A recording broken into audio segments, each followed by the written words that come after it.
Hello friends, and welcome to Escaping the Mouse with your host, me, Breck Roll.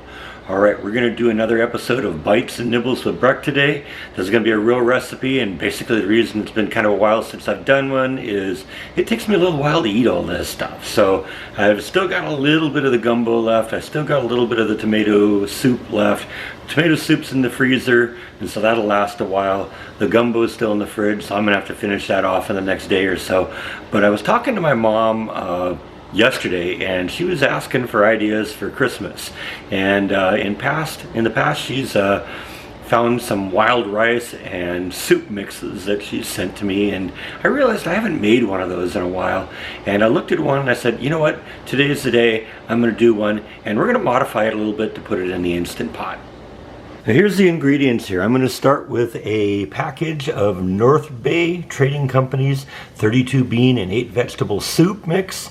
And basically what that is, you put 1 cup of the soup mix to 8 cups of water and bring it to a boil, let it simmer for a few hours, and you're good to go. Like I said, I'm going to do this in the Instant Pot, and I'm going to do the whole package. Now the recipe just says that's all you really have to do, and then you can season and embellish as you like. And some of the embellishments they recommend is some chopped ham, which I'm going to put in there, and some crushed tomatoes that I'm going to put in there. And just because I have it, I'm going to use a little of my own fresh okra too. So that's out of the freezer. We're going to put that in there. And to make it more soup-like, I've also gotten a ham hock. Now this stuff refrigerates well and reheats, and it also freezes well according to the instructions. So I've got I'm just going to pour the whole mixture in there. That's 2 cups of the soup mix, and then I'm going to mix it off with a 1:8 water ratio. So I'm going to put 16 cups of water in here. There's 4 cups, 8 cups, 12 cups, and 16 cups. And I'm also going to throw a ham hock in there, because that'll give it kind of its soupy consistency. Then I'm just going to put the lid on, and we're going to pressure cook for at high for 30 minutes.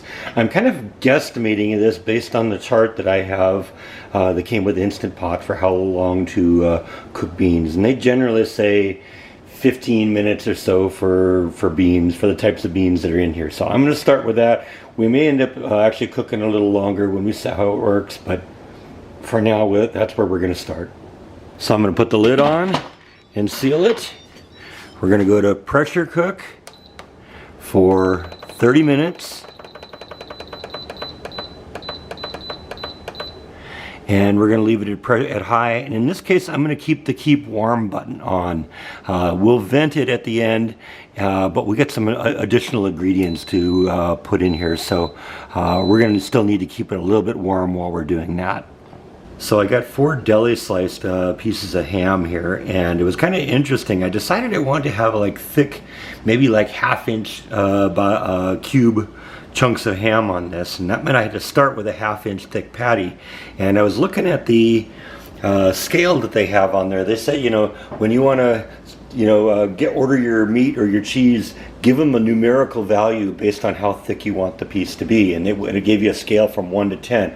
Well, 10, the thickest they had was about 3/8 of an inch thick. And I said, I went up to the counter and says, does your thing go beyond 10? And they said, yeah, it goes up to 24. And I said, how thick is a piece that's 24 on the cutter? And they said, it's a little bit more than an inch. And so I said, perfect. So give me 4 slices that are about 16 on the scale. And that's what I got. And these are 1/2 inch, maybe 5/8 of an inch thick, and I'm going to cut these up into little cubes while our bean mixture is cooking.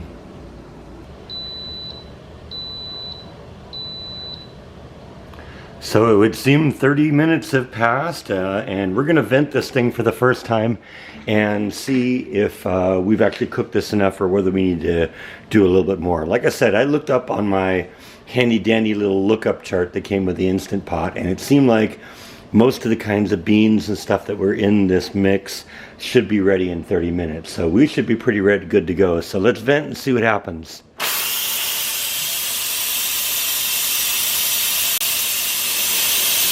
Do you think that's going to bring the humidity up in the house at all?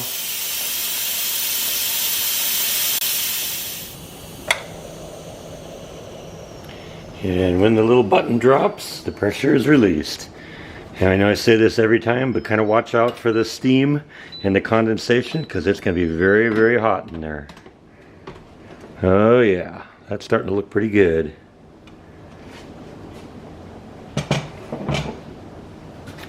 I think that's going to be about ready to go here.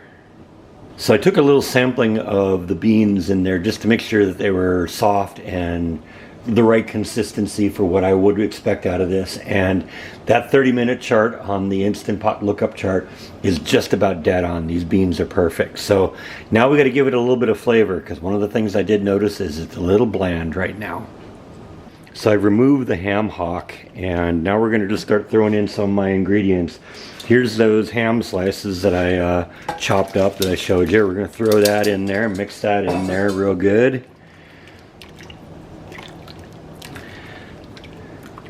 The packaging says it's vegan as it is in the packaging, but you can augment it the way you want to. And so I'm going to augment it to include ham. I'm going to include my okra. Just going to do a whole Ziploc baggie of it here, because we'll just get a little bit of that. And I'm also going to put a 28-ounce can of crushed tomatoes in here. They recommend that. I actually bought 2 cans of the crushed tomatoes, but I don't want to overdo it. We can always put more in there, but we're going to try 1 for now. And let's see what this does with the flavor.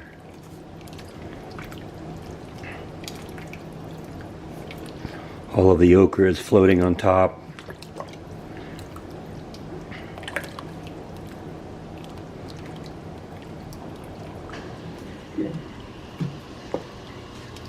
So we're going to heat this up a little bit, because the ham was cold, the okra was frozen, so it probably brought the temperature of the soup down a little bit.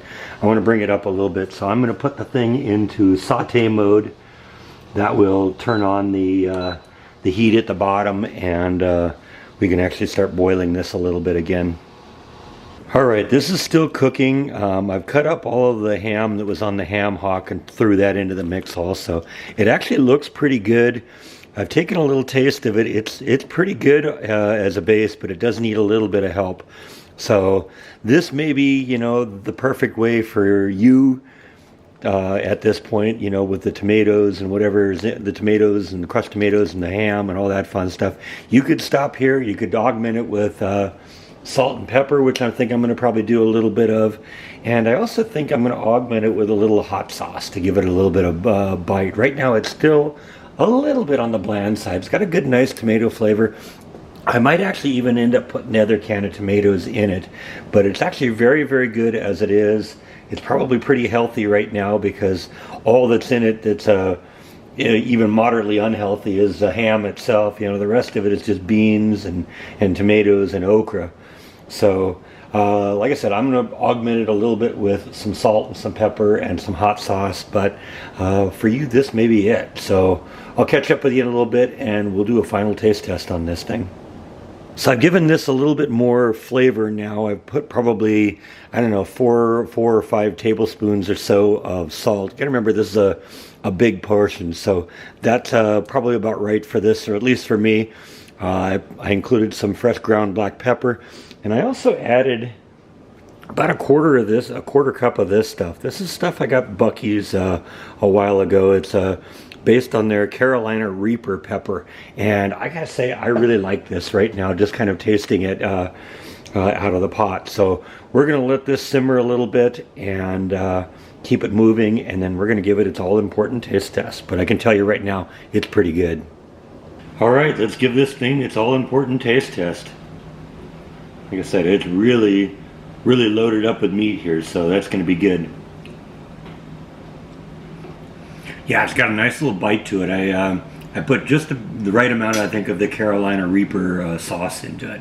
Like I said, that's not something you have to do. That's something I do because I love my food to bite me back. But it's got good tomato flavor. I can definitely taste the crushed pepper that I put in there. The salt isn't really overwhelming, but you know, you can put more or less in there if you want.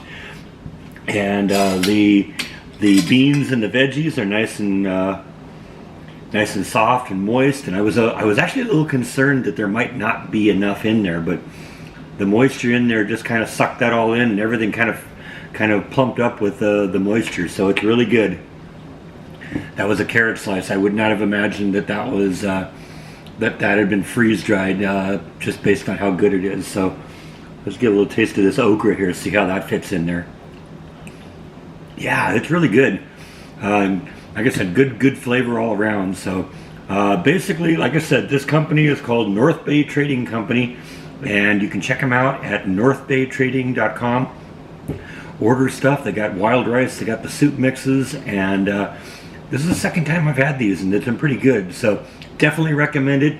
It's definitely a lot easier in the Instant Pot, because start to finish I'm done in less than an hour. It would have been 3.5 hours if you had done it the other way. So definitely worth trying it this way. It works out really well. Or if you don't have an Instant Pot, you can just do it with the old-fashioned recipe. I'll actually put both versions of the recipe in the description below, and you can decide which one you want. But until then, I think that's all that I have for today. Thank you as always for watching, and I'll see you next time on Escaping the Mouse.